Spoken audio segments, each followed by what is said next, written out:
It was Michael Jackson that made that song years ago.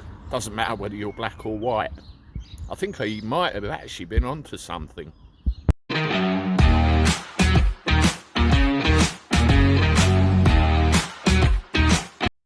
How do everybody? Welcome back to the channel and the car for a Thursday morning. I hope you're all doing okay and the sun is shining as much where you are as it is where I am. Well, I'm getting a little bit concerned with the whole idea of race and how it's perceived and how certain things are dealt with. And the way certain factions in our society behave, I really don't think we've learnt any lessons from the past. It's really quite disturbing. I started this video with a reference to the Michael Jackson song, It Doesn't Matter Whether You're Black or White. And I personally purely believe that, and I bring my kids up to see everybody as equal. You know, my youngest son, 7 years old, his best friend at school is a boy of colour. And I think a lot of this is borne out with our history. There has been a lot of, you know, persecution and discrimination and racial hatred directed towards people of colour in the past. I mean, you look at apartheid in South Africa and then how that turned around. All of a sudden, white farmers started losing their land. You look at America with discrimination over there. There's a famous American called Carl Brashear. He was a US Navy diver and he was a man of colour, and he was told when he joined the Navy he had two choices: be a cook or get the fuck out the Navy.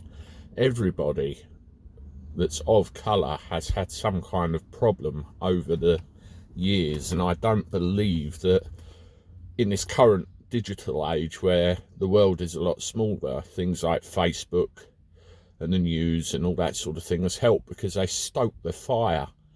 At the end of the day, we all have skeletons in our closet. We all have history that we should be ashamed of, but we need to learn from that history.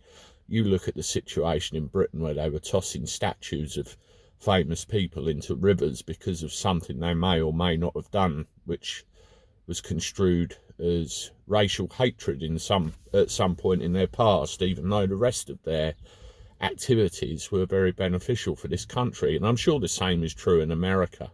We have to get to a point where we realise we are all equal, and I hope that happens before the day I leave this shiny blue globe we all inhabit, because I'm telling you, it will be a far, far more peaceful existence when that happens, and I only wish it does. I do really take an interest in this subject, and I hope to see some constructive comments underneath and let me know what you think it needs discussing. And we all need to reach a point in our history where we all get on. I mean, I'll tell you something before I finish this video. You look at what happened with Cressida Dick, the London police commissioner, the metropolitan boss. She's turned around and wants the law changed so ethnic minorities are favoured over white people when it comes to applying for jobs in the police force. That's a big example of something that's wrong. At the end of the day, it should be down to who is best for that job. And it's not only the Met, it's happening everywhere. And we all need to get on. Please, folks, try. This is a Cabby signing off.